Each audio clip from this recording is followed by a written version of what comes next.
out. This is mic one. Mic one. Mic 2. Mic one. Mic 2. Michael one. Mic 2. Don't call me Mike. Call me Michael. Please.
Alex, that was way more smoother, right? That was way better. Right, guys? Right? Let us know in the twitch.tv/constant chat if that intro was smoother or worse or better or shitty. Ruffham's in the chat. He's coming through. We got the theme song ended on time. We're also coming in with the theme song, and we're back again. No one knew that we could do it. What's up? This is the Endgame Show, live every single Wednesday, 6 p.m. PST, except for today because we're going to be a little late. I'm going to have myself a nice dinner, and I'm going to sit in some traffic, and Alex is going to be here for the ride, and... Hey. Bro, why do I breathe. Come into the show just breathe. super out of breath? Breathe. Dude. Take a sip of that, like, straight vodka you have there. Bro, this is not vodka. This is yellow Gatorade. Oh. Well. And this show is brought to you by yellow Gatorade with some vodka. Just kidding. Don't mix those two. That probably sounds terrible. My name is Garrett at YoGurt on Twitter, YOGRTT, and we are here every single fucking week. Live on Twitter at ANGames, ANNDGAMES. That link is in the below section of this video, as well as on bit.ly/ANDGAMESYT. That is our YouTube channel. Be sure to subscribe. We have weekly podcasts, weekly gameplays, and breakout segments for you all the fucking time. And what is this? This is also twitch.tv/constant rotation, and we're live there too. You can comment in the chat live. Let us know what's up. Give us a follow on all respective platforms. Once again, Garrett at YoGurt on Twitter. YOGRTT. Hey, hi, Yo Garrett. Hey, YoGurt. YoGurt, why don't you help me out and you know. What's up, dude? What's up? What do you want me to do? I don't know. I just want you to plug yourself. I just want. Oh, I hey. just want people to know that you're Alex. My name's Alex. In case I forgot. I play video games. You forgot. While you do all the nice I party. housekeeping stuff. I like to do stuff. Jesus Christ, we are terrible at podcasting. I like to party. But also, if you didn't know, this podcast is sponsored by GameFly. Alex is straight laughing at me right now. GameFly has over 8,000 new releases and classics available across multiple platforms such as PlayStation 4, Xbox One, Nintendo Switch, maybe Xbox 360, PS3, all the good ones, all the latent consoles that you might still need to dust the shits off to get some good games going. Well, if you go over to GameFlyOffer.com/andgames, you will get 1 free month of rentals. So you can start up your subscription, try it out, see if you want to play the games in a condensed fashion where you do have to return them, but it's perfect for like Uncharted Lost Legacy. That's a short game. You could probably play through it, send it back, get a couple more in that same month. Just go on over to GameFlyOffer.com/andgames and you can get yourself 1 free month of video games. So to start the show, like we always do, is me typing into my phone to Google the new releases for the past week. But I'm gonna do that. Sorry, I'm still trying to plug everything on every social media. Oh, so you don't want to start the show? No. Okay, go ahead. No, yeah, you good. I'm sorry. I'm apologizing because I'm not talking. Got you. But hey, do you want me to wait for you? No, you're fine. All right. I want to go into the new releases. I just feel like, a little bit of togetherness never hurt anybody. You know what I mean? We both have very long days. Yeah, that's for damn true. That's for damn true. That's for damn true. I don't even know if that's a sentence, but it is today, motherfuckers, because the new releases for the week of this week, July 26th, 2017. On the PlayStation 4, we have Theseus out on the July 26th, as well as Unbox: Newbie's Adventure. Also, Tiny Tracks came out on the 25th. Pyre came out on the 25th. Aven Colony came out on the 25th. Aven Colony is also on the Xbox One, as well as, I believe, isn't Tiny Tracks on the Xbox One too? Or is that a PlayStation Network exclusive?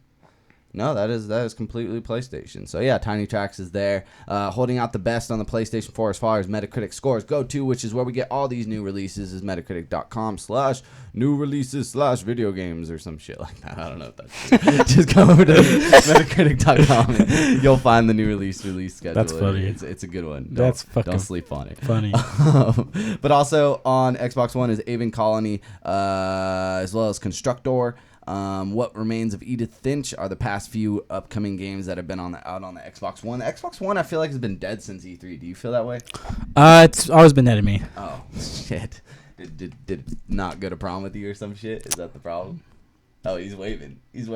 Next game. Oh, my bad. All right, fuck. Fuck the Xbox. Out on the Switch this week, we have Fate / Extella, the Umbral Star. Oh, yeah. That's my pick of the week. Oh, is it? Spoilers. That is not this segment. We're on the new releases. Should we shut this camera off and go over the show again? Because I feel like the whole discombobulation between us this episode is awkwardly brilliant, maybe, or everyone hates us right now. But also out on the Switch this past week was Splatoon 2, and you bet your fucking asses we're gonna do a little review roundup and break down what the motherfuckers are saying about that game. PlayStation as well as PC and Xbox One, I believe, is Pyre. Most people are playing it on PC from what I understand. This is the game that's been super anticipated by a super giant. Yeah, super giant, not super massive. Or is it? Oh, no, it's on PlayStation 4 and PC, guys. Not Xbox One. Again, with the Xbox One just lacking in titles. Like, I don't know what's going on as far as them not getting the same third-party deals that PlayStation is. I don't know if PlayStation's throwing the money out there and just letting that exist, or if this is just people realizing that Xbox is below. And, like, it's not going to be one of the first things that you put out there. But you would think with the Scorpio coming out, you would want a nice lineup of games that you could be like, hey, you already own this game from earlier in July. Well, we just put out a Scorpio update if you bought a Scorpio, which is probably not very many. You mean the Xbox One X? Oh, fuck, dude. That's the problem. Yeah, I do mean the Xbox One X, the Xbox. Remember when this Switch came out, we were still calling it NX. NX. Because Switch was kind of a dumb name till you fucked with it, and you're like, oh, damn, this is actually pretty sweet. Aven Colony was also out on the personal computer. I was gonna say the play computer, but that's not what PC stands for. It's the personal computer. But you could share it with your friends too. In a couple days, we have Hey Pikmin coming out on the 3DS. And Metopia. And Metopia on the 3DS.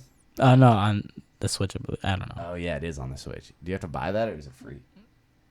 I don't know. Can you sell a game that's free on a fucking phone and be like, hey, it's $20? Well, I mean, game like Clash Royale and all those games. Do they pay? It's a free game, but you have to pay to win, basically. Pay to win sucks. Fuck that, dude. I wish you could pay to win to life. Oh, you can. Metopia's for the 3DS, yeah. Yeah, Ruffum said Metopia for the 3DS. Thank you, Ruffum. Ruffum's our community manager. Go follow him on Twitter at RuffumRFM. He's going to do a lot of correcting us on the stream, so yeah, thank you, Ruffum. He does keep us in check. It's really nice. So out of those new releases, as far as the ones that I'm going to say are the ones that you should play, my pick of the week. I said Pyre was on the PlayStation 4. Guys, I don't know what's going on with me today. We had like the most awkward lead up to this show that people don't even understand, but they could probably assume because we were late. How do you feel about being late? You late to work, late to school, late to life? I'm always late to work. I'm always late to the party. It's always in the party? Yeah. At any party? Any party. You never late to work? It's usually because I'm like the first 2 hours of the party actually starting to me actually showing up. It's just me in my bathroom looking in the mirror like, you can do this, Garrett. 2 hours? Doing that? You're cool, Garrett. That's 2 hours. Cool. That's 2 hours. It takes a lot to hype me up. That's a lot. I know. I have confidence issues. Anyways, first story. Ruff in the chat says Metopia and Hey Pikmin are going to be flagship titles for the new 2DS XL released this Friday. Oh, that's right, yeah. So the new 2DS XL comes out this Friday, new system. Okay. It's not on my list of software. What's different about it is you can fold it. And no one likes it. Just like the 3DS. Yeah. And there's no 3D. I mean, just like a 2DS, but there's no 3D in a more kind of obtuse way in some aspects where it's like, hey, like why, like this thing look like, I don't understand who this is for. Like I assume that the new 2DS would have 3D, but it would just be the same slate shape. I don't know. That's what I was thinking when like if you were to say, hey, there's a new 2DS coming out. That's what I would assume is that you're just adding 3D into that. That's clearly not the case, and they're going back to this clamshell model. And from what I understand, it's a little plasticky feel, and like it doesn't feel right. Like my least favorite thing about plastic is that sometimes it feels like Fisher Price, just like the Wii U tablet did. Like that type of plastic pisses me the fuck off because I know you cheat me out of my product. Unless it's Fisher Price, then it's gonna be in a baby's mouth, probably sanitary. Yeah. So Ruffin was saying, it's basically the same as the new 3DS XL, but no 3D. Exactly. Faster processing, built-in amiibo support, and some exclusive games. Okay. So yeah. I mean, the built-in amiibo support is cool. That's bringing people up to speed. If you're not gonna put down the normal amount of money for like a 3DS or a new 3DS, how much are those nowadays at your store and shit? 3DSs are. The new 3DS XL are $200 brand new. Okay. If you want to buy them used, or 3DSs go for $119. The new 3DS goes for $179, $189. So $100 to $200. Yeah. To new. Yeah. What is the new 2DS going for? $80. Pre-owned is $70. No, the new 2DS when it released. Oh, I think it's $119. Okay. I think. So it's the same cost essentially as the launch 2DS price, and then that bitch just kept going down and down and down and down and down. Once they put it at that sweet $99 price point with the game included, that was when I bought one because I was like, well, why the fuck not? I want to play Pokemon. Yeah, you. What you gotta say, dog? You hate Pokemon? No. You hate games? Just Japanese games, bro? I heard that. I heard that about you. I heard that. That's slander at this point. Episode something. Last 10 episodes, I think I said that. So go find it, guys. All right. You like saving money? Yeah, I do. You like saving money, huh? I like to have fun with my friends and save some money. So Xbox One. Bro, I had a rhyme. Oh, sorry. No, it's cool. It's cool. Okay, cool. This week's Stop being mean to me. This week's Xbox One at 360 deals with gold revealed. So if you're an Xbox One, this is the part you want to listen to because we have some good deals going on. Hell yeah. Microsoft has revealed the list of games going cheap on Xbox Live for this week, and it seems like it's a great time for people who want to buy DLC. On Xbox One, Call of Duty Modern Warfare's Variety Map Pack is 35% off at $9.74. Forza Horizon 3 Blizzard Mountain is 60% off at $8. And Battlefield 4's Final Stand DLC is currently free of charge. So free DLC if you're still playing Battlefield 4 for whatever reason. The excellent Divinity Original Sin is down to $13. And if you fancy trying a new RPG, Divinity it's a pretty good solid game. On 360, a whole bunch of Dynasty Warriors games are heavily discounted at over 70% off, while much of the Farming Simulator franchise is also going for cheap on both platforms. And then let's see. And then you can still pick up the July. You can still pick up the July free to play games. Free to play. Free Xbox Live with Gold games. They're free. Damn, dude, Jesus.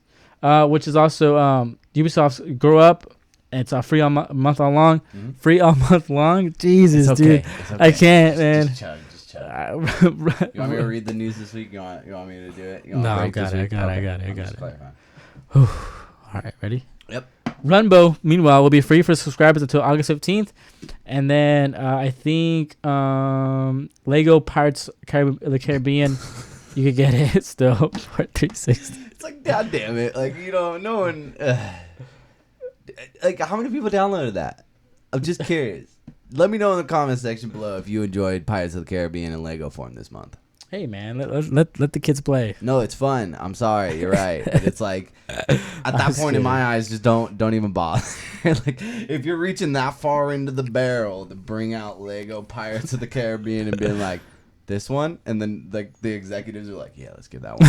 Like, no one gives a fuck. That's not a story. No, I'm not saying that's not a story on our show. I'm making it a story because that's a fucking dumb game to give away free. It's fun. Even the Harry Potter ones are fun. All those Lego games are beautiful, but it's like... It would make sense if, like, if they made it free when the movie came out. Exactly. Marketing. I should fucking hire me, Microsoft. Because you guys need all the help you can get. Yeah. What would you put out this month? Well... Spider-Man on PS360. So yeah, I guess so. But August Splatoon 2 free on Xbox this month. August games have been announced with gold. Okay. Xbox One Slime Rancher, August 1st to the 31st, whatever the fuck that is. Hey, is it a new game maybe? I don't know. I guess it must be. I'll look it up right now. You haven't been playing Slime Rancher along with everybody else in the farm? And then Tries Fusion from August 16th to September 15th. I think it's really weird how their games of gold like lasts like to the like it begins at the middle of the month and then ends at the next middle of the month. I don't know why they do that. It's weird. It's like some weird ass fucking format. I hate how the games don't run simultaneously together. That was such a bullshit. Like, I thought that was them just being like, oh, we're going to do the same thing as PlayStation, but it's not going to be as good. And then they're going to inevitably have to come back with like, nope, you can get both games at the same time. They're both all month long. But they've literally stuck to this stupid format. And it's almost like no one cares enough to really make a big deal out of it to where they feel like they need to change it. And I don't know if that's true, but it's like, bro, how hard is it to leave that game open all month? How hard? I guess Ruffum says Slime Rancher is a super popular game on PC. It's getting off of early access soon. Oh, that's why we have you, Ruffum. So wait, it's on early so that's why we haven't really heard about it. The whole PC early access shit goes. There's so many of them, bro, nowadays. I mean, less and less now that we get further into like 2018. Like Fortnite is like out right now. That's like an early access game. That game was out. Yeah. But it's like, no, it's not out because it was in fucking early access for years. Like Ark Survival gets official released in 2014. I've been excited about that game in the game is releasing officially in stores in August of this year, but I've literally been hearing about that game and been excited to play it since 2014, and it's just been in early access hell. And like, there's a deal with Xbox and shit in there, and like, there's reasons to do it, but it's like it loses traction to where like I'm just now hearing about this game, but like I look like an idiot because like everyone loves that shit on PC. Yeah, like, same thing. Okay, Yeah, I mean, I didn't know, and that's my ignorance. And I'm not saying that like I don't have the same tools to know what's coming out on Steam, but the whole early access thing has really thrown a ripple into like the idea of releasing a game, and whether that's for better or for worse, it has made it harder despite like where games have started as far as platforms go. Like, what's that game that just came to PlayStation and it was like on a bunch of other platforms, and it was just like, oh, it's out, but it's like, oh, that's not really like a, oh, it was Thumper went to fucking, no, that's not the one. Fucking Thumper going to Switch isn't the same one. I'll think of it, but yeah, man, that's cool. But I guess Xbox has really been playing into the idea of like what's popular on PC. Let's see how we can put it on our platform as far as Xbox goes, you know? And like we're seeing that with the Battlegrounds. Yeah. So I don't know. Another one of those, man. And then also, excuse me, on the 360, Bayonetta August 1st, and then to the 15th, and then Red Faction Armageddon from the 16th to the 31st. That's not a bad one. And I mean, they're slept on. Yeah, they're backwards compatible, so I mean, you can still play on the on your One or your Scorpiox. Sorry, I just threw up in my mouth. So if you guys thought those are amazing games with gold, PlayStation Plus free games for August 2017 has been announced for PS4, PS3, and Vita revealed. Yeah or nay? Very yay. So for the PS4, August 17th, 2017, for the PS4, Assassin's Creed Freedom Cry is one of them. Downwell, and Just Cause 3. Wow, it's fucking badass. Badass list. You get 3 games. Yeah, 3 games. Are they timed at all throughout the month, or could I download all 3 games across the whole span of the month of August? You could do that. Exactly that, sir. Fuck. Exactly. I don't know how to function. So, Assassin's Creed Freedom Cry, just if you guys don't know, it's a standalone spin-off of Assassin's Creed Black Flag, where you play as Adewale, a slave-turned-assassin. Wait, what game is this? Sorry, dude. It's Assassin's Creed Freedom Cry. Okay. It's a spin-off from Black Flag. I thought you were saying this is Downwell or Downfall. Oh, no. That's not a fact. No. I don't think those games are at all together. No. Sorry, that was me not listening to my own co-host. That's okay. It's all right. Because Downwell is a Vita game too, so it's a cross play. Got you. Let's see. Also, so the PS3, Snakeball and Super Motherload, and the Vita, Downwell and Level 22. You know anything about those Vita games? What were they? Downwell I've heard, and then Level 22. Don't know shit about that. Bro, I don't own a Vita anymore. So like, as much as I think that's the motherfucking greatest console in the world, and I think it's wonderful that they still support it, my like understanding of Vita games is not what it was this time last year, and I am like swallowing my pride on this one to be like, I don't know shit about Vita. So there's like probably really cool games that are coming out. So if there's some that you can get for free if you still have a Vita, dust it off. Don't sell it like I did. Like, definitely go play those. And then free-to-play game Dreadnought launches into open beta on August 1st, and Plus members will be able to pick up free DLC pack for it starting on August 15th. We're roided out this month. Yeah, dude, Dreadnought. Did you play Dreadnought? I did play a little. Yeah, that shit was fucking tight. Yeah, definitely. So it's basically a space battle. You could choose with I think like 5 different ships, and each ship is pretty big showing at PSX too. Like that was where they really started pushing it. Yeah. That was when I was like, oh, this is. I played it twice. Yeah. I'm like, this game is badass, man. Hell yeah. So it's basically like big spaceship. You're controlling a big spaceship, and it's space battles, but like it's no Celeste. It's like you they're like they're really huge spaceships. It's a space battle. That's all I can really say. I mean, if you like dogfights, not like Michael Vick, but in the Star Wars sense, you'll like this game. Ruffin says, Just Cause 3 might sound cool at first, being in the list of games, but it suffers from performance issues. You really need a PS4 Pro to make that game run well. Yeah, but I think that's what they're trying to do. I think they're just trying to get people in the door. You should be weary, like he's saying, but as far as I'm concerned, and dude, you know what's really sad is my homie at work. His name's Caleb. Shout out to Caleb. He's gonna hear this one day. But he's the kid who I've been telling you who 100%ed Horizon. And like literally 100% of that game, like opened every fire and like did all the shit. Like he's super into, like he'll buy one game and just destroy that shit like Kyle does. And like he just picked up Just Cause 3. He just picked up Just Cause 3 over the weekend. Like he went to the store and bought Just Cause 3 and bought Final Fantasy 15. And that just dawned on me that, like, I feel so bad for anybody who had to do that this weekend. Like, I'm sure he wasn't the only person who bought that game in the past month or year or whatever. And that game's pretty recent, too. Just Cause 3? Yeah. It's not that recent. Isn't there a 4? There's no 4, right? 3's No. the most recent one. Oh yeah, I guess yeah. And that came out in December of last year. Really? December? I'll fact check myself, but yeah, go on like with whatever. That's crazy. I'm pretty sure this game is literally being put for free because they're amping up this idea of like maybe a DLC coming where like it's going to be standalone, but the game is cool. The game is way cooler than I think they even wanted. Like it was able to, like, it didn't get the dues that it had because it had so many glitches, but the game has so many fucking features with the squirrel suit and whatnot that there's a cool game in there. So it's like if you can just get people to play it and then maybe release this thing that maybe gives them a reason to buy something, then I think that's what they're aiming for. Because the guy literally came up to me today and said, I'm having the most fun with Just Cause 3. The guy at work. He literally says he's having trouble like playing any story missions because he's just flying around in the squirrel suit.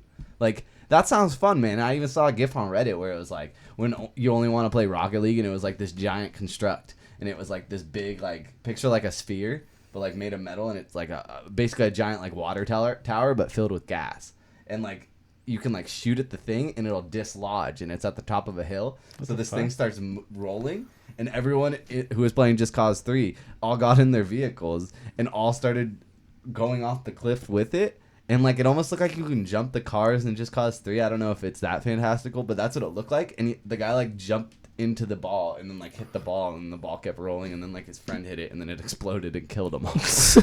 And like the caption was like, when you only want to play Rocket League. It's like little clips like that made me be like, I kind of would play that game. That game looks awesome. You know what I mean? And it's like I've heard Just Cause 3 is like got thought of like an action movie. It is. Like you just blow up shit and you just do whatever fantastical. you want. You're supposed to feel very cool doing all the things, and I definitely got that impression from 2. I haven't touched 3, but from what the guy at work is saying and the fact that it's for free, there's a reason to probably play it. And I think the publisher, the studio, is like, not enough people bought this shit, man, and it sucks. But we're gonna try and get an audience going.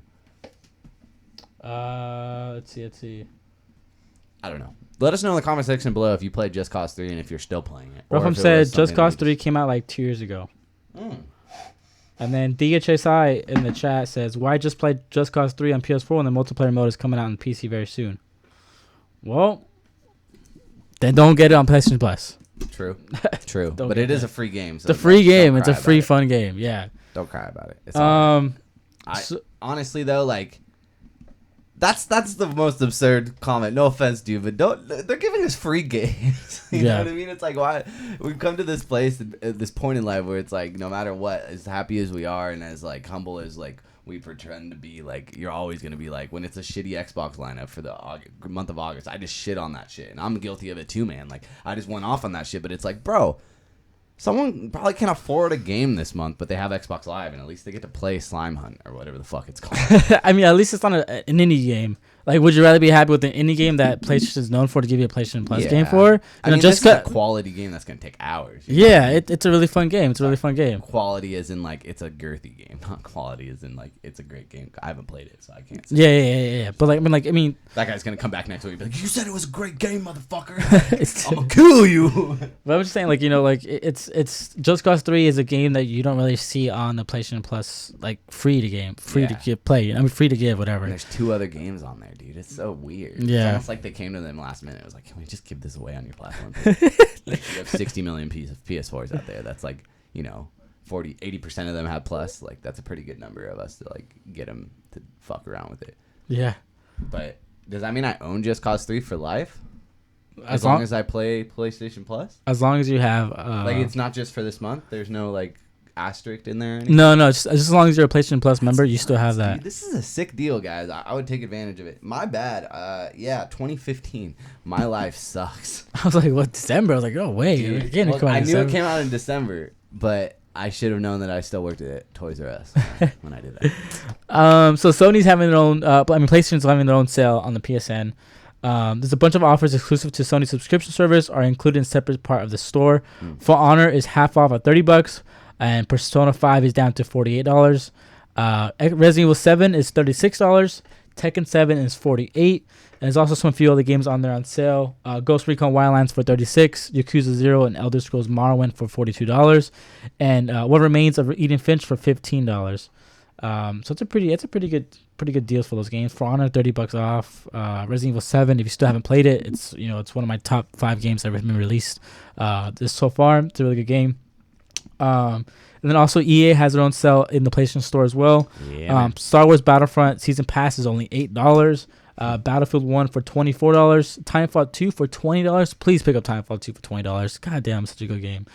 But yeah, I mean, those are just like, the juicy ones from there. Star Wars Battlefront Ultimate Edition has all the DLC of the season pass. Is only $20 at retail stores. So I mean, might be picking it up there if you guys want. So wait, the season pass is still available to purchase? Yeah. So you can just buy the $2 version of the game. I have something in my eye, but you can just buy a really cheap version online or on eBay or whatever, and then just buy the season pass for $8. Okay. You still saving money than buying the whole Ultimate Edition, brand new. That's still kind of cool. Yeah, and then just some indie games. The Escapist is $8. Double pack of Limbo and Inside for $18, and Titan Souls is $6. The Banner Saga is $12. And just an extra, you get actually 10 to 15% off the some games off of there too as well if you're a PlayStation Plus member. Pretty sweet deal they're having on there. So check that out if you guys are interested. All right, let's check it out. Let's mix news. Next one. News. So we have juicy show going on. Yeah, there's quite a bit to actually talk about. Oh fuck, here it was. I was looking for that fucking news article the whole time. Sorry. So Fortnite, we talked about early access games. Fortnite will be free next year, but in the meantime, it's still selling. So how Fortnite is scheduled to launch a full-time next year as a free-to-play game. Yeah. It was recently released in early access on PS4, Xbox One, and PC. I believe Fortnite came out over the weekend. I want to say Thursday, I think it came out. Yeah, it was some random day. However, it's currently only playable if you purchase a paid version of the game. In spite of the fact that it'll be free next year, Fortnite has sold a lot of copies. More than 500,000 people. Fucking Christ. That's people have already purchased one of the game's paid tiers. 500,000 people were fucking Christ. I wasn't invited. Holy shit. It's the $40. It's only $40, and then there's. I'm sorry. Jesus, man. With access to I love corgis. They're cute dogs. Fuck off. There's a $60 deluxe version of it, $80 super deluxe, and $150 limited editions. Just basically comes with more heroes and weapon packs and all that stuff. It was first revealed back in December 2011. It's gone through numerous revisions. Epic CEO saying in 2016 that it's a game that takes time to get right. But for now, you could buy it for $40. But it'll officially leave early access in 2018, at which point it'll become a free-to-play game. At this time, it's unclear how the free-to-play model will work. But yeah, so you can pick it up right now, $40 if you guys are interested in Fortnite. I've heard nothing but good things about it. My good friend Bobby, he plays it with his friends quite often, and he said it's a really good game. It's something I should pick up. Basically, it's just you just build forts and you stop waves of enemies. That's basically what it is. But it's a lot more fun though. He said it kind of reminds him it's kind of looks like Saints Row really? Type of stuff. It kind of looks like it, but yeah, it's a really. I was picturing more of a Team Fortress type thing, but no, it's just the fort in the title. Yeah. It's like I said, it's just more of a you build your own fort, and then you have heroes, you have different guns. Each hero could do its own thing, etc. Yeah, boy. Let's see. The Sims 4. Officially confirmed for PS4 and Xbox One. Yeah, this was a weird leak on the Xbox store. Yeah. What the fuck? It was originally leaked. I believe. I've been thinking a few days ago or last week. Earlier this week, the Sims 4 now has confirmed for Microsoft console as well as for PS4. The simulation title launched for PC back in 2014. It's now coming to consoles on November 17th. The console versions will include the base game. Include the base game plus many of the content add-ons The Sims 4 received on PC. According to publisher EA, the company wanted to say that fans can look forward to periodic game updates and extra content releases. So EA actually confirmed it? Yeah, EA actually confirmed it. And then let's see. You can get 3 days early access if you pre-order the deluxe party edition, which comes with the perfect patio stuff pack and special content like flaming tiki bar, outrageous costumes, silly animal hats, and more. You know, I spoke too soon, man. I really did, because I didn't mean to say that Xbox doesn't have exclusive cool games with the third parties, because Sims 4 is exactly what they need. This is going to save the console, dude. We're fucked as far as PlayStation fans. This game is so weird, like how big of a following it has. Did you not play Sims ever? I mean, I played Sims here and there, but like I never just understood like why like you didn't grow with it. No, exactly. Yeah. I agree with that one. That's a good point. I just don't understand how people could be like just so like in love with it. Like one of my coworkers was just like, she's like, they better announce the fucking Sims at E3. I'm like, wait, who said that? One of my coworkers said that. I was like, come on now, like take it easy. Hey, sorry, I'm already assuming it's a check. That's real fucked. Keep me in check, Ruffum. But yeah, so I mean, like, I guess, like, hey man, like I think it's also a like good therapy gaming. Like as far as like, you know what you're getting into. There's no real surprise. You already know what you want to do. You already know what's kind of getting down, and it's like probably pretty easy to just jump in and grind on some matches like Overwatch. So I mean. Like I just said grind on some matches when talking about Sims 4. Yeah, there's I was no like, real wait, what? Matches, and there's probably some grinding involved, but like, you know what I mean. Like, there's someone who goes home and they're just like, I'm gonna play Sims for 20 minutes every night before I go to bed, and like that's just how I'm gonna decompress after a long day of work. And like, I don't know why, but I'm just saying that like it's just so weird. It doesn't surprise me because there's something about like building your own fantastical life. Like I used to name them like after like the cute girls in 5th grade, and then like I would marry them. Like that was the weird shit I would do as a kid. Like I can only imagine what like a 26-year-old obsessed with Sims is building like on that shit. True. Like, they're probably having hella fun, you know. Don't take their fun away. But you are a little. You should try Fortnite. Yeah. All right. Well, speaking about like, Xbox with their all that stuff, Xbox One X pre-orders will open soon. Says Phil Spencer. Oh yeah, because you could like. You couldn't pre-order it because it wasn't approved by the FCC. Yeah. Wasn't it? Like it wasn't like basically there's like an association that like you have to go through to make sure your product isn't a bomb. It's insane, dude. So Phil Spencer, he replied to somebody on Twitter, and he tweeted, "Our plan is set for this. All approvals are done. So now just landing the announce with all the info won't be too much longer." If you guys have been living on the rock, Xbox is coming out with a new console, Xbox One X. It was revealed at E3 2017. It wasn't available pre-order, obviously. And then when listings do eventually go live, the console will be $500, $499 for the US, €449, and $649 Australian. I don't even know how you how do you call it? I think it's the Aussie coin. Aussie coin. We just pissed someone off. I know it. I know someone's a little bit upset. Rough. Right. They didn't go through FCC, so they could keep the Xbox One a secret until E3. Nintendo done for the same for the SNES Classic. Okay. Interesting. Oh, for the SNES. Okay. Well, no, we did it for both. He said that makes sense. Well, they didn't go through FCC. Okay. Yeah, they didn't do it before announcement because you would know about it. But that makes sense because like the SNES doesn't have pre-orders. So my main point of saying that was like. Yeah, that's funny as fuck that they went through that shit. I didn't know the technical side of it. That's interesting. But now that pre-orders are coming, we know that it isn't a bomb. That was my main joke. Yeah. You know, like we're good on that front because that asterisk.e3 was hilarious. It's like learn more at Microsoft because you can't pre-order it at Target. Like, it was awesome, man. Do you know what graphic I'm talking about? It was like the Xbox One X. Learn more, and it was like click here, and then at the bottom it just said like in this like way too big of text. They could have made it way smaller. It just said like cannot pre-order until approved by FCC. Like, I think I did see that. I think I did see that. Boner kill, man. It's just like damn it, like the fuck. Like any hype you gave anybody, you just killed it with that one statement that I could easily read without a monocle. Jesus. When do you think it'll be able to pre-order? Next month? This month? I think August 11th. Oh, on a Saturday. It's a Friday. Oh yeah, it's Friday. I think so. Next month. Do it on a payday. I think you do it in the middle of the month.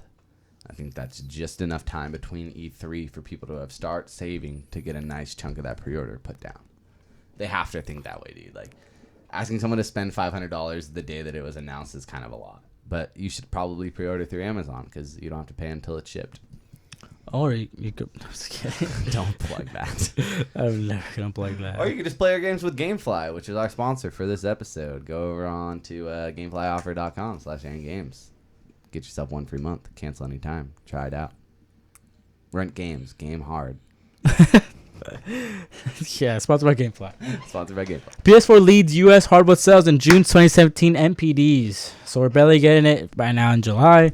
The MPDs for June 2017 are out, and PS4 takes a spot again for the second straight month. We had that 1 month of Switch, right? Yeah, a whole month of Switch. That's fucking And then insane. we were like, I remember me and you went back and forth thinking, like, could they continue? And I said, yeah. You said no. So congrats, sir. Thank you. Yo, me, 15 doll hairs. I do actually do that in real life besides this. So is that 15 on top of the 15, or are you just referring to that? 15 doll hairs. Oh. PS4 sales were driven by the release. You just gave me. PS4 sales were driven by the release of the gold PS4 Slim console with a 1 terabyte hard drive for $250. That was fucking $250 for 1 terabyte. As usual, when you get the sales numbers, GameSpot says, however, in spite of not selling the most out of the consoles, the Switch has still sold a substantial number of units this year, which we'll get to a little bit later on the They show. can sell that for $250. How much do you think it even costs them to make one now? I was thinking the same thing when it first came out. I'm like, damn, like, how much? How much does it really cost them? Shit only gets cheaper because like new shit comes out with technology all the time. To where like the 5-year-old technology now is probably way cheaper. Yeah, and that's a lot of the reason why you make like the Slim is because parts get smaller, so you can actually cut down production costs. But in reality, like, if you sell the 500 gigabyte one at $250, and now you're saying that you're selling the terabyte one, I know you're not losing money on this. I don't believe it, because, like, I think you're at the point now where you do sell your shit at a profit. Because you always should sell your shit at a loss, because you know you're going to make your money back in software. No one's going to buy a PlayStation, not buy any games. But I don't know, man. I would say at $175, they could probably build a PlayStation for it. Ooh. I think. A slim base model. Oh, you try building one and then let me know, okay? All right. This show runs fantastic all the time. I have so much time on my hands to not fix the things that are already wrong in my life. Hardware sales were strong in June 2017 compared with June 2016, up 27%. Year-to-date sales are up 19% over the last year, totaling $1.4 billion. The increase in sales is due primarily to the release of the Switch earlier this year. Total sales for the month reached $765 million, which is an increase of 7% year over year. Every category except accessories saw an increase in spending during June. It's been several months since the Xbox One has reached the top of the charts, but that could change this year. The Xbox One X is a much more powerful console version, blah, blah, blah. It's also more expensive and won't sell as well. Yeah. Well, you heard it here first on the Endgame Show. I just don't, yeah, it's a $500 console. Do you think we'll see a future this? What if there's any month Xbox outsells the PlayStation? Pick a month. Because I don't even think November is gonna be it. You wanna know why I don't think so? Because Odyssey comes out, and if they don't have Switches available when Mario Odyssey comes out, then like I just think that there's so much other shit to buy that month. Like November is gonna be the most craziest fucking month as far as like media intake. Or no, October is when Odyssey comes out. So shit, dude. Maybe November. Maybe November. I don't know. Like, what does PlayStation have? Like, they just have like what? Battlefront in November? I guess so. It's September. So does Xbox?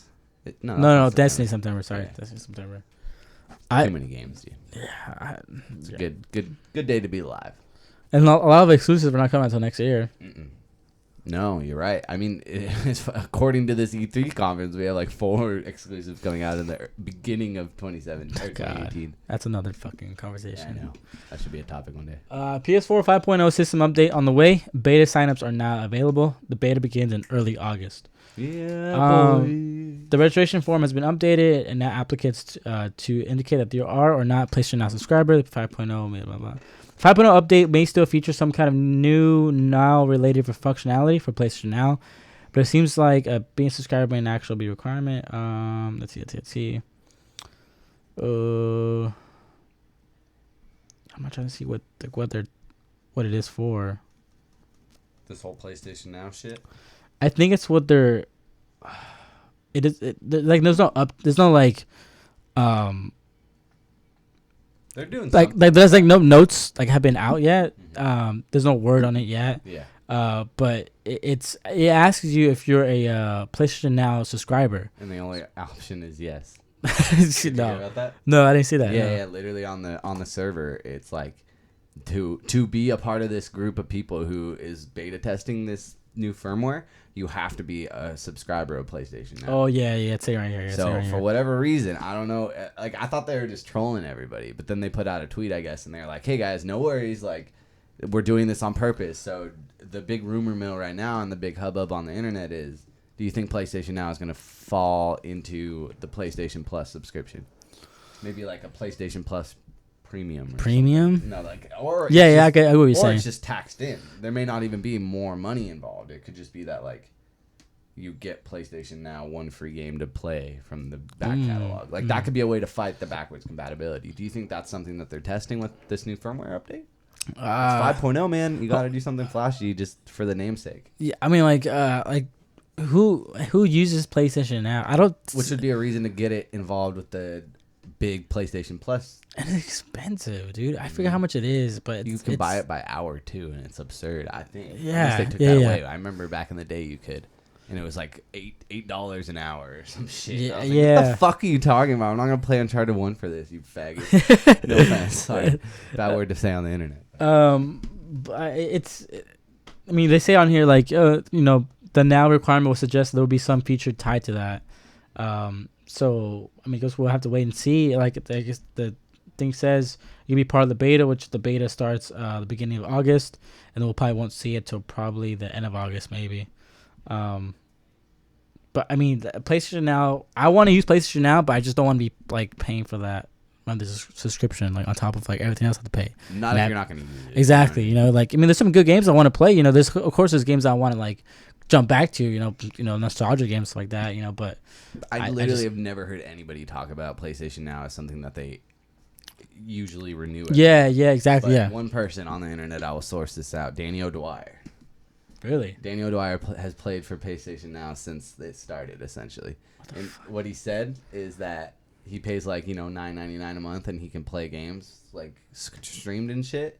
So what he was saying is that him and his wife love this game called Tokyo Jungle, and that's like the best way you can play it is just to have a PlayStation Now subscription. So he literally pays every single month $9 a month just to fucking play Tokyo Jungle maybe once that month, or sometimes never play it. And I just like thought that was so fucking funny, dude. Like, dude, that's hilarious. But some of the problems with the PlayStation Now stuff is like he was saying that like the only way to get the DLC is that you can't add it on the PlayStation Now. You can only like if you have the disc. And even if you went back to go buy the DLC to add it onto the PlayStation Now, if it works like that, correct me if I'm wrong, but it's literally $20 still for old ass DLC. Like DLC never drops in price. And I was sitting there thinking, I was like, holy shit, like the Game of the Year edition ruined that for old games. Like that put all the DLC in there as a package and like made it accessible to people. But like if you're buying Tokyo Jungle at GameStop used, if you can even find it there in some junk bin or in the trash can outside, like if you find that game, the only way to get the DLC is to pay probably 4 times the worth of the actual game. Yeah. So PlayStation Now is a cool thing if they fix some of those little problems, but I think people would use it if it was combined with something that they're already paying for, just to get another person like yourself to fucking get that money out every month. Like, money ain't cheap, Money ain't cheap. For everything else, there's an in-game show. Money ain't cheap. Garrett Zentgraf. Put it on a shirt, sell a couple on TeePublic. Go on over to bit.ly/CR shop to go get yourself some t-shirts. So this is like something I'm pretty stoked on. Overwatch will start punishing, in quotes, bad behavior more harshly. So this comes. So don't say the words that I've been saying on this show. Don't do it. Come on now. Like many other online games, a match of Overwatch can be severely impacted by players who go idle, harass others, or otherwise exhibit what Blizzard broadly labels as bad behavior. Because of that, the developer has announced plans to more severely punish those who would ruin the experience for others. I quote, "We believe that our in-game reporting and player penalty system is one of our most important features, and is something we want to invest in significantly over the next year. To this end, effective immediately, we'll be issuing increased penalties to players in response to verified reports of bad behavior. Among the things that qualify are abusive chat harassment, in-game spam, matching activity, being intentionally AFK, away from keyboard, and griefing. Blizzard encouraged players to report anyone that they see doing these things and a vote to silence, suspend, or ban confirmed offenders. Fuck, dude. Beyond this, Blizzard has plans. Shit. Yeah, they're on the top of this. Beyond this, Blizzard has plans to improve the penalty system in other ways. For instance, in the future, there will be scaling bans in competitive play, and you'll be notified when action is taken against a player you've reported. Additionally, reporting system will be implemented on PS4 and Xbox One. I quote, "As console players ourselves, we know it's been frustrating to not have this functionality on your platform. We are actively working on the future and have many elements of undergoing internal testing right now. Our goal is to implement similar reporting options as are currently available on PC, and then any improvements made to PC between now and when it's available." Doomfist is releasing July 27th. Next tomorrow. Holy shit. Doomfist. I listened back to the last episode. I thought That's fucking tight. I forgot he's coming out tomorrow. July 27th. What are you gonna be doing tomorrow? Oh shit, have tomorrow off. Holy fuck. Oh, sorry. But yeah, so this is probably one of my favorite things about online competitive play. Rainbow Six Siege has this vote to kick little thing to have in the game. They also have penalties for in-game killing, like team killing, all this stuff. And it was very interesting. Penalties for that? Yeah, penalties like you could be banned for a week. Like I have buddies that have been banned for like a week, and like because like they team killed, even in quick play and stuff like that. Yeah, it's crazy. Yeah. So Overwatch, Blizzard doing this is not fucking around, man. They're not messing around with this game. They want to keep their game concise, and I mean, I don't know. It's gonna be fucking an esport, like an insane esport. You gotta implement these rules like this, man. They're trying to set a different standard for what rules in a game should really mean and what the ramifications for breaking those should be. They're kind of making it like a sport, like exactly what you're saying, and I don't know how I necessarily feel about that as someone who hasn't really gotten into a game like that in a while. You know what I mean? I went through this really weird phase at the beginning of this year and towards the end of last year where like I wasn't really gaming as much, and like it wasn't like I don't love video games. I sit here every fucking week and talk about them just as much as anybody else would, and like I love video games and I always will, but it's like sometimes you just go through these lull periods where you just don't feel like anything's resonating with you, or there's just a lot going on in life and you just can't take the time to actually get interested in this. And whatever it was for me, it's like a game like this and to implement stuff like that only makes me feel like I'm not welcome to come back because there's all these like super intense things. You know what I mean? Yeah. There is an alternate side to this where it's like, yeah, you guys are trying to create this perfect bubble of Overwatch, so for the people, you know what I mean? For the people of Overwatch, for all the heroes out there, like we're sticking up for you. We're for the people. At the same time, it's like, bro, like I could just run across the wrong side of the map and I feel like I could get banned for a week at this point. That's what I'm hearing. It's like, you're on the enemy turf. You can't do that. You're not helping your team. Fuck off. Like that's funny because like I sit here and I'm the person that you described. You know, I've been playing this game for a good year now, dude. Well, yeah, I always thought people like now. I'm like, I play this shit like every night before I go to bed. I play at least one match every day. Yeah. And I'm like, that's awesome. And I wasn't like this. I mean, I took a break for a little bit. Because I was trying to explain to somebody. I explained to Bobby. I'm like, dude, like, I don't think I was this dedicated to Overwatch when I first came out. Like, we played it a lot. Yeah, we played it a lot. But I love that game. But now I'm just like fuck, dude. Like I get so mad in competitive play when I lose a game, and I'm like, and I get super stoked when like I win a game, competitive game. I get mad at my teammates, like, oh, fuck, what the fuck are you guys doing, blah, blah. I'm like, dude, and I get so competitive. And I don't know if that's just because how competitive I am, or just because this game is just so fun and I take it so seriously. It just, because like, I haven't played a game this seriously since, I don't. Destiny for a little bit, maybe? I don't even think Destiny. Like, we had a good 3 months of, like, every night we'd meet up. Oh, yeah, true, yeah. You know what I mean? Like, there was a little bit in there, and, like, other than that, for me, maybe Rocket League, that first 2 months that it was out, like I was playing every single day, like playing too much of it. But like I don't know, man. There isn't really a game like this. To this yeah, exactly. Where you can put this message out and have everybody in the community be like, "Yes, thank you." Like, get those fuckheads out of my game. See, yeah, yes! it's like me. I'm like, dude, yeah, like get those fucking people that are like, and I feel bad because I should be welcoming. I should be like, yeah, it's just because it's a game. And someone spent $60 just like you, and it's exactly, like, should be able to have an entitled experience where they can each enjoy it. But exactly, like, you kind of missed the train on this one for a lot of people. If you haven't jumped in and you're not serious about it, then it's like, just maybe cut your losses, man, and just accept that this maybe isn't the game for you now.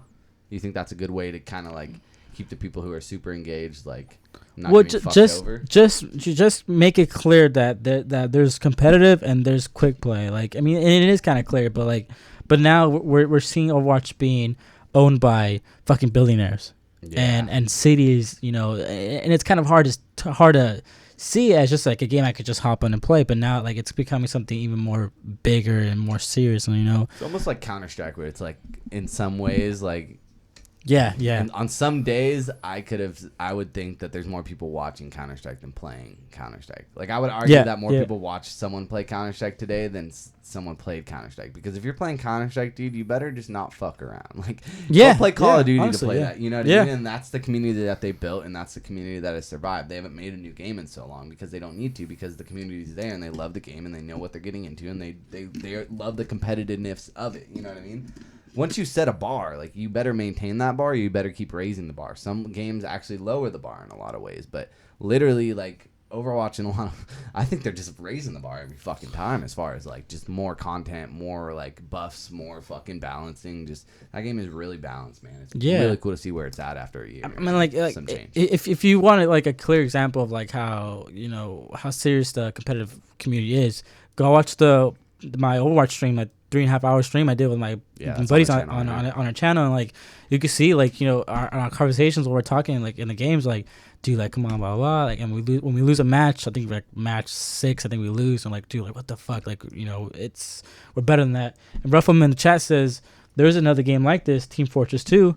Which I mean, Team Fortress 2 was Overwatch before Overwatch. But that game came out in 2007. It still has a I guess an active community, but because it's free to play. But any PC can pretty much run it. Like me and my bro Will, like, actually he moved to college, and like I was still in hometown, so like I felt like I missed him a lot. And the way that we would sync up is like I would go to work or whatever during the day, go to school or whatever, and he'd go to school, and then I knew at 9 o'clock, dude. 9 o'clock sharp, I was there and he was there, and we'd sync up on Skype and play Team Fortress. Like, literally on Steam. Like, picture me playing a Steam game. Like, you know me, that doesn't happen. And like, there's something about Team Fortress 2 that I got into, and I was so interested by the idea of me playing this in 2013 and knowing that this is a 6-year-old game, and it was so fresh, and there was a match always. It was just synced, and there were so many people just ready to go. And that's what Overwatch, I think, is going to be in 6 years from now. Really? Yeah. Oh, yeah. I mean, yeah. Sorry. Yeah. I think sorry. So, yeah. Though. Like, I 100%. I think this and Rocket League are going to be the games that continue on to multiple like system spans. Like, PlayStation 5 will have Rocket League day one, I believe. You know what I mean? Like, there's no system now in the future that I can't picture having Overwatch available at day one. Bottom line, Overwatch 2. Do you think that'll ever happen? I thought about this a couple of days for a couple of days. Yeah. Fucking 2 days. I've been thinking about, is there gonna be Overwatch 2? And I should just tell you alone how much I enjoy this game and think about this game. I don't know. Like, I don't. Because it's Blizzard, man. It's not like there's ever a World of Warcraft 2. Like, I just don't know what you could. I mean, you got a single player, but I mean, I don't see it as a like each. I don't know. To be honest. Are you saying like you think Overwatch 1 will eventually get stale, or are you saying that you don't know what you could do to the game to like? Yeah, really to like benefit having a sequel. To make it a sequel, yeah. I mean, because that's what Destiny's kind of seeing some backlash for. Is like it's kind of just Destiny 1.5. Like, what's the difference between this and Rise of Iron? Like, you're adding a bunch of stuff, but as far as like the mechanics and what I know of the game, like, it's very much the same. And like, while you're probably adding a better story, it's like you're only doing that because you've dropped the ball so completely the first time. Yeah, and Ruffer makes a good point. There won't be an Overwatch 2. World of Warcraft 2 is still here and active. StarCraft and StarCraft 2. Sure. StarCraft Hearthstone. 2. So I mean, like these are games. StarCraft has been here. They've been around forever, and so. And StarCraft 2 came out when? That was 2009. Because you want to hear a fun fact? Mr. Samojo, my chemistry teacher, had a whole lesson based around StarCraft. 2010. Isn't that hilarious? What? Sorry. Sorry, no. But Mr. Shimojo, you remember that guy? Yeah. He fucking had a whole chemistry lesson based around StarCraft 2. Really? I don't remember what the lesson was. He was just like, I remember he just started and like he had a really heavy like Asian accent, and he was just like, today we're talking about StarCraft 2. Like I just remember like bursting into laughter, like dying. Like just, I don't know why it was so funny to me, but it was just like the most out of pocket because he was the most like stern motherfucker. He was just trying to teach you about compounds and chemicals and shit. Chemistry stuff. Yeah. All right. Today class we're making cocaine. One last thing before we get to our topics of the show. Mighty Number 9. People who This is my favorite. This is something We just heard this literally 10 minutes before we were gonna go live. Yeah. Despite this comes away from Ryan Winslet on Cinema Blend. Despite the fact that the infamous Mighty Number 9 came out over a year ago, fans are only just now receiving the physical goodies that were part of higher tier crowdfunding options on Kickstarter. On top of being super late, it looks like the physical items also have a major issue that's upsetting the game's backers. The items aren't sized properly. Folks have started to receive the final items that were part of the Mighty Number 9 crowdfunding tiers, and just like the game itself, saying the final product is underwhelming would be something of an understatement. As we're seeing all over social media, the physical box is too small for the included instruction manual. So we're not sure how something like this can go unnoticed. Like somebody tweeted out. Who tweeted it? Tom. Go look at this guy. Tom Lynch, TLYNCH 17. We're not sure how something like this can go unnoticed.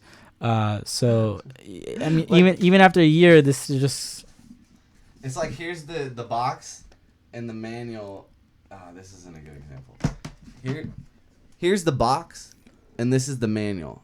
Like the manual doesn't fit into the box. Like the box is clearly smaller than the fucking manual. Like the picture that this guy has on Twitter is just so fucking funny, dude. Oh, there we go. Yeah, we're bringing it up on screen. We're getting fancy in here. We don't need no intern. We don't need no plank.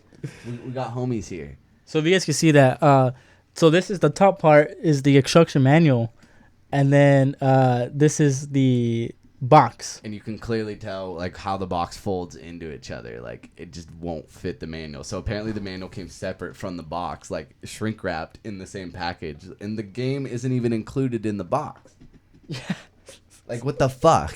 I know you probably promised them digital copies or whatever, but like you would think they would want some good karma with this game. But I think they're just sweeping this under the rug as quick as possible. Those guys want to never have they will never put Mighty Number 9 on their resume. No. You can't do that. No. Like no. This is why you probably shouldn't pre-order games and probably shouldn't kickstart games. I know pre-orders are sometimes important, like as far as like keeping the studio in-house like going and keep the lights on and making sure that you can understand it and what to expect on launch day. But it's like, you know, don't give money for a game unless you know that it's the quality, or at least get an impression and an opinion of it beyond just what they promised you in the marketing, because marketing can lie, man. Or in a Kickstarter for even worse, or a Kickstarter doesn't look like it's lying, but then time will only tell how much it is lying, and that's the shitty thing.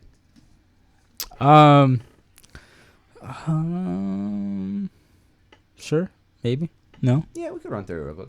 SNES Classic pre-orders from Walmart canceled. Yeah, so if you got one this week, sorry. Yeah. So it appears seemingly all SNES Classic editions were pre-ordered from Walmart. Walmart is sending effective customers. Oh, hold on, sorry.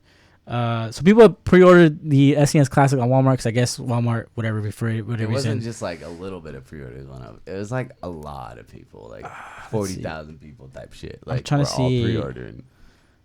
I'm trying to see if there's like a number. I don't think there was a number, but just based on like the widespread anger of the internet and how many people like, because the way it started was that like it was cool, and then it was like, well, wait, why is Walmart giving these pre-orders out? Like, that doesn't even make sense, really. Yeah, and then Walmart. people started, like, getting theirs canceled, like, one by one type shit, and then there's reports online. But then people were still, who hadn't gotten a cancellation notice yet, were calling customer service, and customer service was like, no, you're fine. This wasn't a glitch. We're good. And then other people would call, and it'd be like, yeah, this is a glitch, so just a heads up, like, you're probably going to lose your pre-order. Like, so there was a lot of, like, will they, won't they? Did they just overcompensate their pre-orders? But it turns out that they shouldn't have had this happen at all. So the email that all these customers received, thank you for the interest in the Super Nintendo Entertainment System Classic Edition. Such a slap. As you are aware, this is a highly sought after console that will be launched later this fall.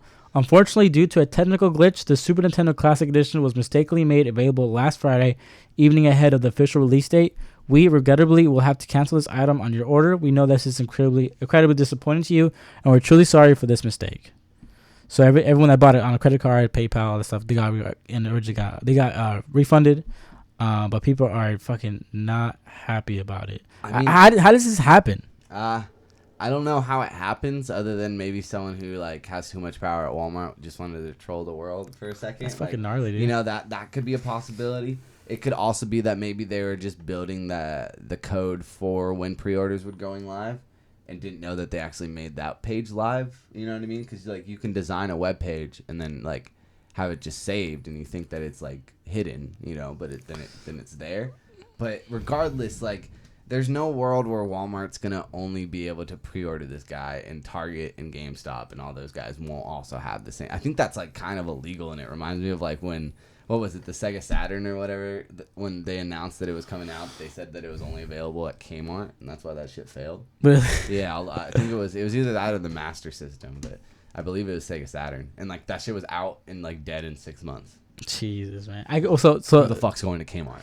So there's another update, and what may be another glitch. Some customers who received the email saying their pre-order will be canceled have now received another, much different email. This one is an automatic email stating that the delivery date has been moved to September 29th. Damn. It changed from the previous date in early October. The SNES Classic officially launches on September 29th. It's possible this is simply an accident related to the cancellation process, but for now, the uncertainty continues. That's weird. Whoa, somebody's just trolling, man. Dude, that's major troll, up, man. Major troll. It's not cool. It's fucking hilarious. Why you gotta slap someone in the face when they're already getting kicked down? Like, you know you're not gonna get one.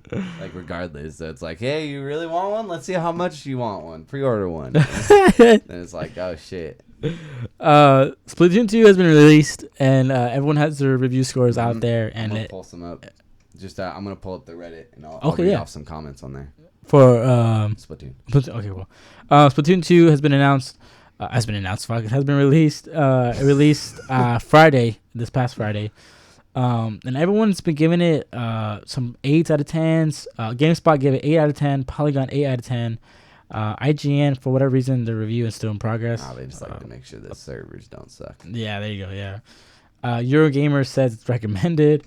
US Gamer 4 out of 5. Games the most like score ever. Like, we're just gonna use big words now as our scores. Games Radar gave it a 4 out of 5. So everyone's been loving it. The only thing I've been hearing, I've had a couple buddies that have been playing. Like Bobby plays that shit. He plays every day. Oh, okay. He's telling me that. I saw his tweet the other day. Yeah, he was telling me that it's basically the same thing. It's basically Splatoon on the Switch. Quick turnaround, man. Exactly, yeah. So I'm like, I mean, that's cool. You know, it's fine. You know, I think there was something in Nintendo's head that said that they could do, you know, Super Mario 8 Deluxe or whatever, but having Splatoon Deluxe just probably would have rubbed people the wrong way. Probably, yeah. Whereas, like, you could probably just throw a title on there because not very many people played it to begin with. Ruffum says, I'm playing Splatoon 2 right now. So, I mean, how do you like it? Like, how's it different from the first one? So, like I said, like, Ruffum, shout out some, like, mini review. I've heard people, you know, basically say it's, like, the same thing, but, like, it's a lot more fun, I guess. I don't know. What's cool about it is you can take it on the go. I mean, yeah, it's fun. But, yeah, I mean, yeah. So, IGN it's still a review in progress. But everyone, review in progress? I guess so. Yeah. This article came out a few days ago. They could probably be out right now by now. Crazy. Yeah. See, like people saying so. Yes, Splatoon 2 is more. Looks like it updated to 8.3. Oh, 8.3. Oh, okay. Yeah, sure. Cool. 8.3. No, I'm on the Reddit and I just passed it and I saw that. Coming from user nin_ninja. He said the first was such a good game that I wish I had more time to put into it. I know the game was supported long after I had started playing it. It'll be interesting to see how this can surpass the original because the Switch's popularity. Do you agree with that? Like, do you think this game is like really gonna make people to buy a Switch? Like, do you think this is the console seller for the summer? Or do you think people who own a Switch want something to play, so they're gonna buy Splatoon? But I mean, also our Switch is available. That's another point. Yeah, true. Yeah. I think so. I mean, like if you really love the first one, which a lot of people did, I think it's a game you should probably pick up. Hopefully. A lot of people are comparing it to Overwatch in the review thread on Reddit, and they're saying that just like the competitive aspects and like the way to branch out and try different aspects of teaming up with people to shoot and shit. Like they're just saying that that's a lot of there's a lot of more similarities between the two, and it's also kid friendly. So some people are saying that like at least they're able to fucking jam with their kids. Fine, yeah. Get down on that. So I mean, what other E for everyone shooter are there? And that's kind of Super Nintendo. And I'm not a big fan of the art style, but I know a lot of people are. And I mean, if that's what's keeping you there, then that's really interesting to me because like it's very nuanced. Like it's very much a Splatoon. Like there's no Splatoon character where I'm not gonna know that's a Splatoon character because it's just very like the Squid Girls or the Inkling Sisters or whatever the fuck they are, Cal and Mari, and like that the names Cal and Mari bug me to no end. Like when people bite their forks, I hate that shit. But like, yeah, I don't like that either. There's something about that game where it's like I accept it because it's so fucking adorable and it's the most Nintendo thing that I could ever ask for. Roughum says it's basically the same. I'm sure there's some different stats to the weapon, but I really can't notice the difference. Some new weapons, all new maps, new campaign. He said it's Nintendo's flagship multiplayer for the Switch. And DHSI says Splatoon 2 outsold Zelda Breath of the Wild in Japan. And Roughum says the art style is very Jet Set Radio like, and I like that a lot. So yeah, I mean, like, yeah, people are, they love it. It's a good game. Are you gonna pick up Splatoon 2? I am. So what went down is I lost my card recently, and I had all my games pre-ordered for the year, and Splatoon 2 was on that order. Thought it was ordered. Thought they didn't deliver it. So Saturday I look it up, and it turned out that order was on my old card. Oh. So I gotta just buy it. So I'll do it. It's not gonna be the discount that Amazon usually gives me. Or maybe they last it for a couple weeks. I don't do Amazon, so. You don't do Amazon? No, sorry. You never been with her? Never been with an Amazon? No. Or, you love Amazon. But one last thing on Reddit, propaganda_a_go_go said, it's a fun, fresh, colorful take on team shooters with literally none of the toxicity. Jillions of guns, fun single-player content. Jillions. Tons. I know. That's why I read this one. Shout out to the word Jillions, and he spelled it with a J. Oh, God. Jillions of guns, fun single-player content, tons of unlockable stuff, and a fun grind. Like, that's as much as you need to know. Go check it out if that entices you. If you can't find a Switch, sucks. Let us know in the comment section below. What do you guys think about Splatoon 2? Do you guys love it? You guys hate it? In the comment section below. So, topics of the show. Yeah. Our last two topics. Topic. That's gonna be a thing. That's gonna be a thing. The end game show. If it's not a thing, I'm gonna make it a thing. So the first one, and they're both Nintendo. Yeah, they're both Nintendo related. So, yay, I guess. They're a hot commodity. I know. Yeah, true. Pokemon Go dev explains what went wrong with its Red Rover. Send Alex to come over. Pokemon Go dev explains what went wrong with its first live event. Fuck you, dude. Oh, man. So Pokemon Go developer Niantic hosted the game's first official live meetup this past Saturday at Chicago's Grant Park. But the event was infamously mirrored by technical issues that prevented many attendees from being able to play the game and resulted in some incredibly awkward moments on its live stream. It was fucking live. This was live stream, people. Yeah, that's the worst. Holy fuck, dude. Now company CEO John Hank has written a lengthy post on Niantic's website explaining what went wrong at the event. Yeah. Technical issues with our game software caused client crashes and interfered with gameplay for some users. A more protracted problem was caused by oversaturation of the mobile data networks of some network providers. This caused many attendees to be unable to access Pokemon Go or other internet services. Network congestion also led to a login issue, which affected some users unable to access the internet. Regarding to the network issues, Niantic said it has prepared for the event by providing a detailed estimate on attendance and required their data throughout per user to our event partner. And some I pulled up some video of the like. Yeah, so I mean, okay, so in of the booing and shit. Yeah. So in short terms, like when you gather up a bunch of people at one place, it's gonna be almost impossible to get service. If you're not like music festivals, I fucking rarely get service. It's a bitch. So I can't even imagine playing a mobile game that requires you to be on like to have service, so good and stuff like that. So, but Wi-Fi was enabled by one provider as solution, which helped some users, but not at all. Yeah, Sprint was the only one that set up with the extra tower. Sprint was on set as an official partner, deployed a cow, and their network was busy but held up well. So Sprint was the only one that just like kind of. So basically, Niantic called out. This was confirmed by the guy on the internet, the guy on YouTube, Trainer Tips. He like started vlogging his Pokemon Go experiences, and now he's like a pretty popular guy. But he got flown out there by Niantic, and Niantic told them at least that like prior to this event, they called every single service provider, said, "Hey, this is the type of traffic that we're expecting at worst. Can you handle this?" And every single provider said yes. And then they even didn't believe that and then said, "Can you send out extra cellular things or whatever?" Yeah. And only Sprint sent it out. And like they said, Sprint is sponsored with Pokemon Go, so no shit they're going to send that out. It's almost like they're required to. Yeah. So it's just like, dude, like Niantic tried as hard as they could. You know what I mean? According to them, but it's also like, if you're not prepared, if you don't have multiple entrances, something as simple as that, like that's some fucked up stuff, man, because you're making people wait 3 hours to go into a fucking park. Yeah. And I know it's a festival, it's an event that people are excited about, but it's like, you knew how many tickets were being sold.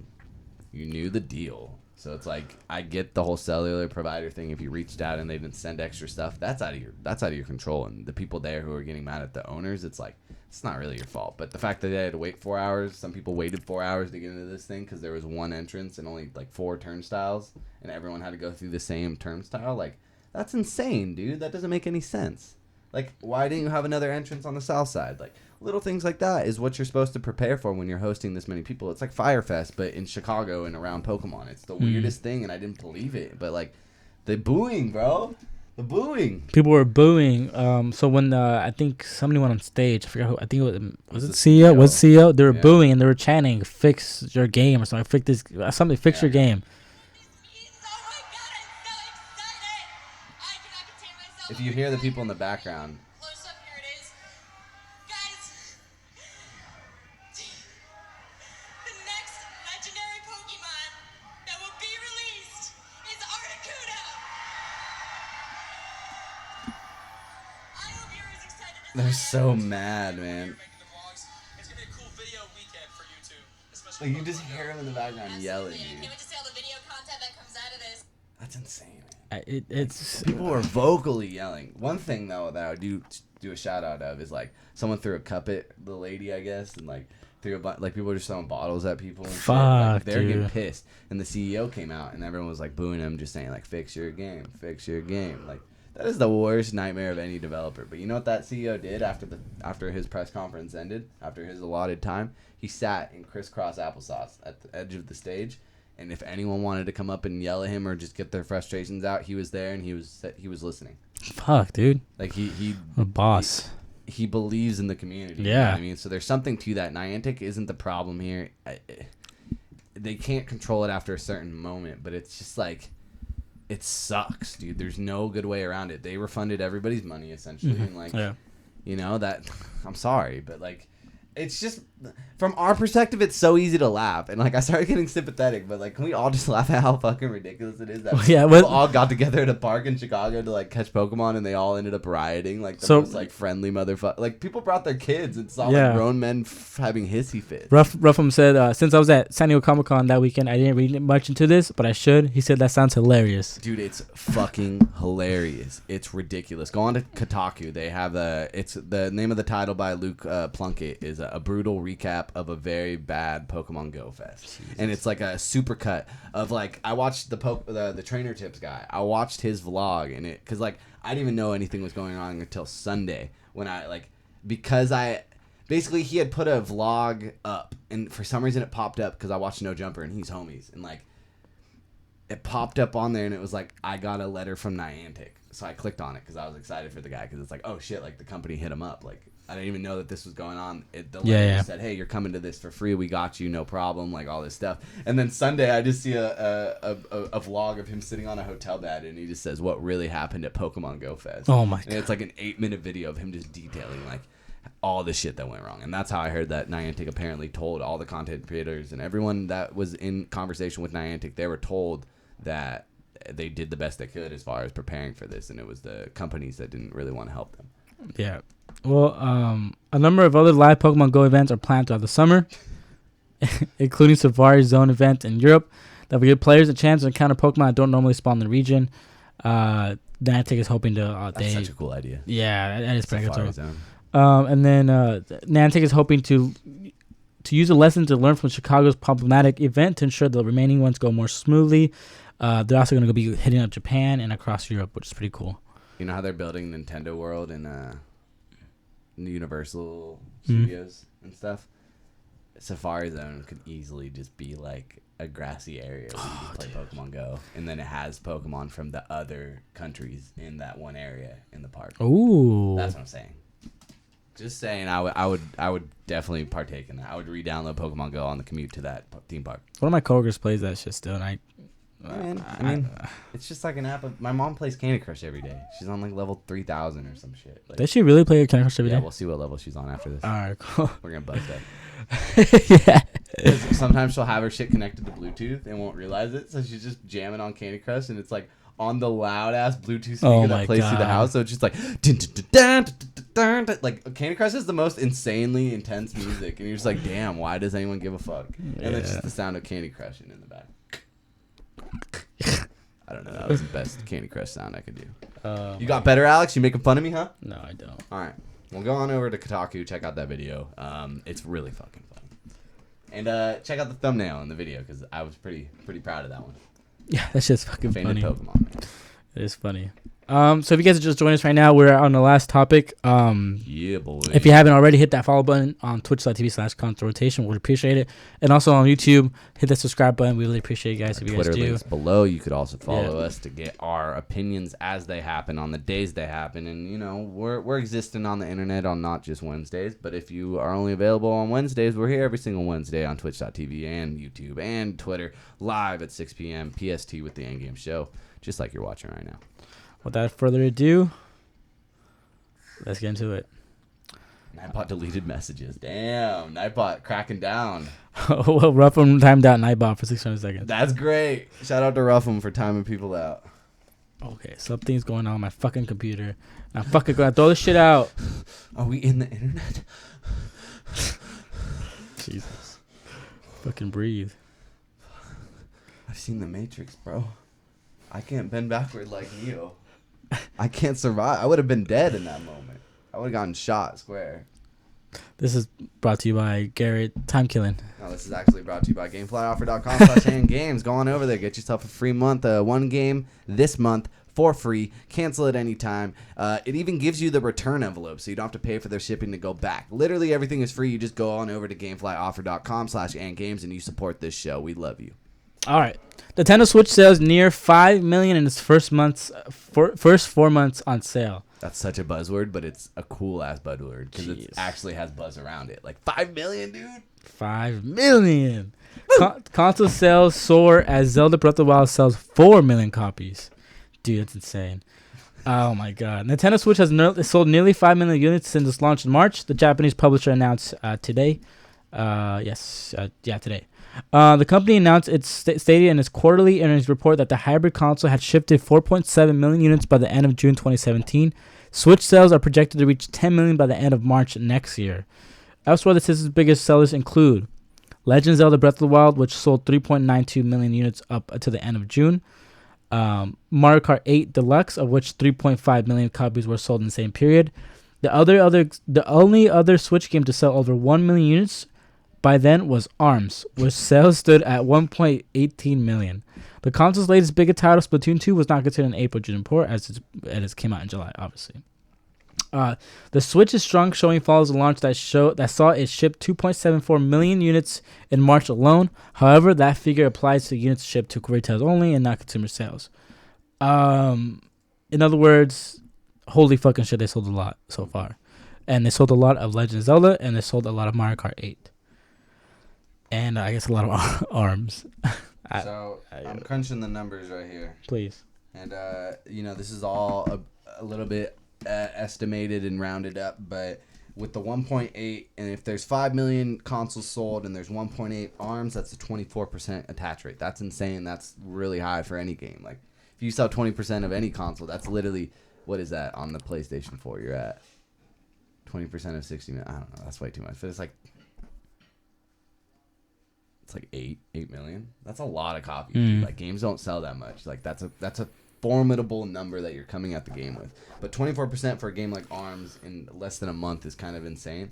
Then you get into the really crazy ones. Mario Kart 8, 3.5 units, 3.5 million units. That's a 70% attach rate. And if you're looking at Zelda, that's a 78% attach rate. 78%. There's only 22. Sorry, I can't do that fraction. 22% of the people don't have the game. Yeah. That's insane though. Like that's such a small percentage, man. That's what are they playing? That's less than 1 million people essentially, man. Yeah. What are they playing? I don't know what they're playing. Graceful Explosion Machine, Thumper. I'm sure everyone's playing Thumper. I'm sure they left that out there. Yeah. Because they don't want to, hurt Zelda's feelings. Because Thumper sold 5 million copies. I bought Thumper 7 times. So what does this say about the Switch and all these numbers right here? Well, I think it says a couple things. Is that the Vita always had a high attach rate because there was not very many Vitas out, but there was always so many games coming out that like people were, like me, were just looking for something to play on their Vita. So we could be seeing an effect like this where it's like, hey, there's not much to play and I have this console that I want to play because I can play it pretty much anywhere. So whatever they put out, I'm going to buy it. And I know Nintendo made this console, so I know that their seal of approval on the games as far as like all these games are Nintendo products. So it's like, it's a safe bet as far as like a game that you know will work and you know will play good and you know that you might enjoy and your kids can play it. Like, so there's a lot, like these games can reach anybody. But there's something about Zelda coming out on launch and Zelda being one of the greatest games probably ever made type of shit. Like the way that game is so dynamic and changed the idea of an open world and we didn't really expect it. Like November of last year, we were just like, just give us Zelda already. Stop fucking talking about it. But then we didn't realize just how much of Zelda was like. They never really did a preview where like you were climbing on top of all this shit.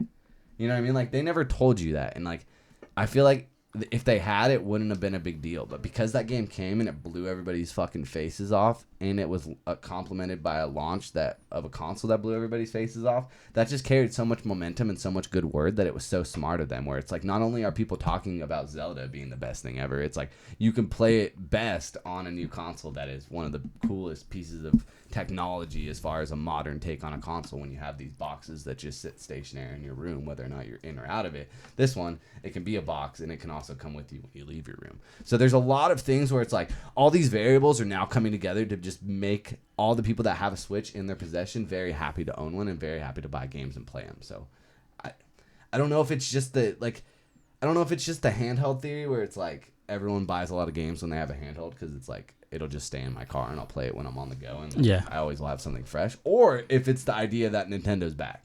Either way, 5 million copies in this amount of time is insane, and I think that they're probably going to hit 10 by the end of the year, which would make 12 pretty fucking easy by the end of next year.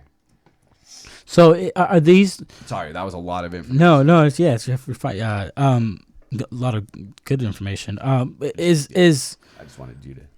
Like, just imagine if Nintendo would have kept up with having the product out there. What kind of numbers are we looking at if they, have a steady flow of numbers? Yeah, you're right. I agree with that. I was having the same conversation in my head earlier today when I heard the news, and it was like that was my knee-jerk reaction. But it's like there's something about the idea that you can't have it makes everyone who sees me have mine like oh want fuck one more.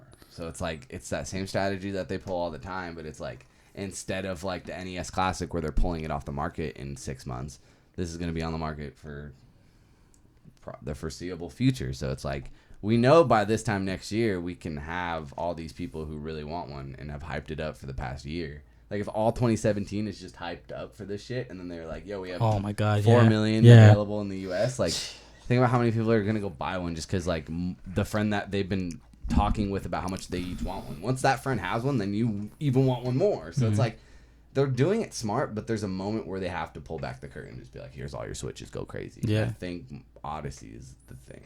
And I can't imagine them putting out Odyssey without titles to play on it. But I said the same about Mario Kart 8 Deluxe. And like, while there were a few more that did come out, like on launch, as far as the consoles go, it wasn't like everyone was able to get one that easy. Yeah, Reference says the Switch is also gonna have 2 big titles for August: Mario Rapids Kingdom Battle and Sonic Mania. And Thumper. He just says he needs to get Thumper, he needs to get which Thumper. everyone should. I mean, I'm just saying, just imagine if they're just have the Switch out there just to easily get. Like, we're looking at double maybe.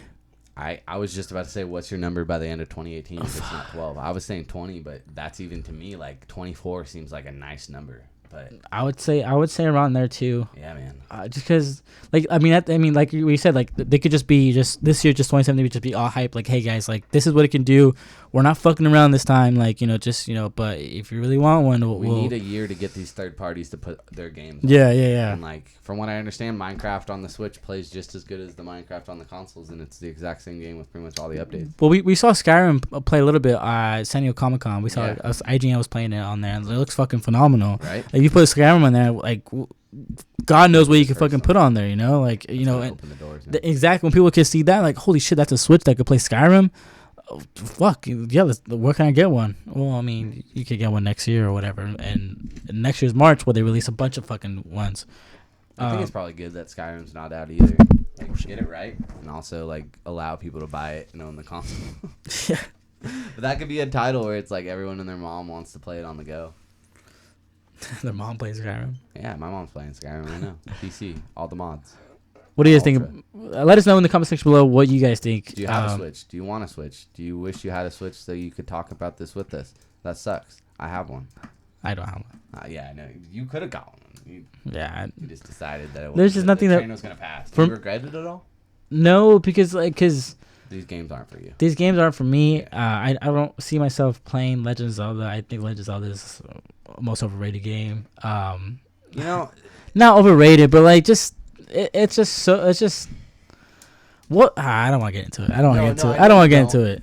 I would just say try it. Like, play it for 10 hours and like you will understand, at least on a technical level, why people talked about it the way they did. I mean, I see it. I see it, and I look at it, and I see what we can do and all this stuff. I'm like, but I mean, I didn't complete that game. I literally only had 28 hours in. I think what makes it so beautiful and so wonderful is because like you couldn't do this in any other Legend of Zelda game, and that's why. And I get that. And that's probably where I'm wrong. And it's like still to this day, people were talking all this week about the Lost Legacy demo that was shown off at Naughty Dog or whatever, and like everyone was like, "Oh man," but there's a moment where like Nadine, I jumped to jump on this rock, and like I couldn't grab onto it. And just the idea that Zelda has now influenced how people wish they could play Uncharted is kind of crazy. And that's the shit. Oh, okay, yeah, all right. Even as revolutionary game, it's revolutionary, and that's why I'm saying it's one of the greatest games ever made. Is because it's a point in time where like games broke the barriers of like these invisible walls that always separated you and kind of corralled you. Even in the most open world games, it's like there was never a barrier in Zelda. You could literally walk up to any wall and hit X or triangle or whatever the fuck it is and jump, and you will grab onto that wall, and you can climb as much as your stamina will let you. So it's like that in itself, and like you can chop down a tree and it fucking rolls down the hill and make it, if it rolls down in the right way, yeah, you're right, a bridge. Yeah, you're right. That doesn't make sense to me because Ellie couldn't fucking swim in Last of Us. You know what I mean? Like that was literally because you didn't want to animate her swimming. Like you wanted to make these puzzles, and it's like Zelda never did that and made you feel dumb. Like I just thought Ellie was really dumb by the end of that shit. As much as I love that game, it's like, if I have to go push another fucking raft for her again, like, I'm going to snap, dude. Fucking hilarious. If in the sequel it hasn't been 5 years or whatever, and she doesn't know how to swim, that has to be a joke. It has to be a joke. It has to be a joke. It has to be a joke. I can't swim. Like I can't. I don't want it to be a mechanic. I just want her to like. I want her to be with a boy, and like he like gets naked to go jump in a lake, and then she's like, "Oh, I can't swim." Oh, she likes girls. Yeah, nice spoilers. Joke. Spoilers. Did you say that's messed up? No, I said hilarious. Oh, I thought you were saying. I was like, no, bro. No. Trying to like. No. My bad I for don't any care. Ellie lovers out there. I Um, love Ellie too. She's awesome. Yeah. The Switch. Do you want Last of Us to come to Switch? Let us know below. I think that's gonna conclude our show. Yeah, let's just put a nice bookmark in this bitch. Nice. You can find me on Twitter. I_am_jamming13. NapGod27 on PSN and at twitch.tv/NapGod27. I've been streaming a lot of Overwatch. Come watch me play some competitive.